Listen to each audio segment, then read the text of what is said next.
Universiteti i Shkodrës Luiç Gurakuqe dhe Autoriteti për informimin mbi dokumentet e sigurimit të shtetit nënshkruan një marrëveshje bashkëpunimi me qëllim forcimin e kujtesës historike dhe nxitjen e kërkimit shkencor mbi periudhën e regjimit komunist në Shqipëri. Rektori Tonin Xhuraj dhe kryetari i Autoritetit të dosjeve Gentiana Sula hollën firmën në këtë memorandum të ri bashkëpunimi që synon të institucionalizojë marrëdhëniet mes dy institucioneve në funksion të dokumentimit dhe analizës së historisë së diktaturës komuniste në vend, me fokus të veçantë mbi rolin e sigurimit të shtetit të drejtave të njerëzit dhe ndikimin e regjimit në jetën shoqërore, kulturore e politike.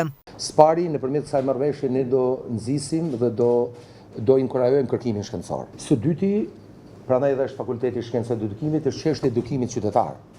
Sepse ne do ballafaqohemi me të kaluarën për ta ndriçuar si duhet në mënyrë shkencore, por që të jetë në funksion të brezave të ri, brezave të ardhshëm dhe pa diskutim që një çështje e tillë ka të bëjë me edukimin civik, ka të bëjë me edukimin qytetar.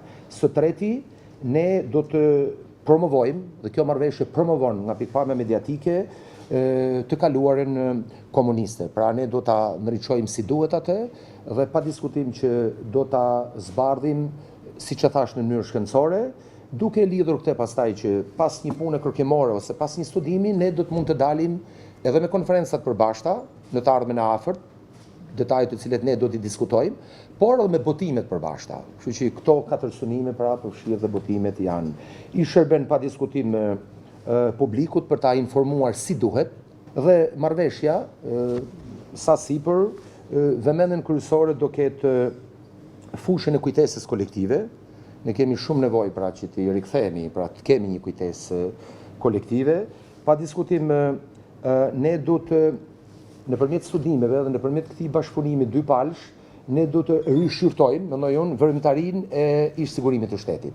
Bashkëpunimi që bëjmë sot me Universitetin e Shkodrës e ngre, të themi, gjithë kujtesën në një standard akademik. Kur themi standard akademik, pastaj i themi të gjitha që nga rigoroziteti i përdorimit të burimit, i interpretimit, i analizës dokumentit, interpretimit, bashkëpunimit për të bërë këtë kujtesë kolektive të balancuar, të besueshme, të heqim stereotipet, mos bëjmë përçarje, po të ndërtojmë një të ardhme sa më të mirë. Se ka shumë elemente dhe shumë ngjarje historike, kur të shifin ato, aty duket rëndësia.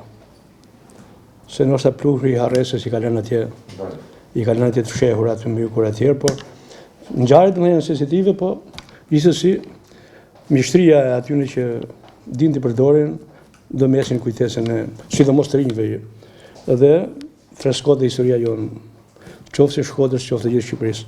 3 fakulteta i shkencave shoqërore, drejtësisë dhe edukimit do të angazhohen në projektet përbashkëta kërkimore, botime shkencore, konferenca, ekspozita, aktivitete edukative. Studentët dhe stafi akademik do të kenë akses në arkivin e autoritetit për qëllime studimore e punime diplome, si dhe për praktika profesionale. Në kuadër të marrëveshjes palët do të bashkëpunojnë edhe në zhvillimin e platformave digjitale arsimore, shkëmbim të botimeve dhe artim të paketave trajnuese për mësimdhënësit dhe nxënësit në gjitha nivelet. Kjo marrëveshje nuk ka një afat dhe parashikon një plan pune të përvitshëm që do të përditësohet në përputhje me objektivat dhe prioritetet e përbashkëta të dy institucioneve.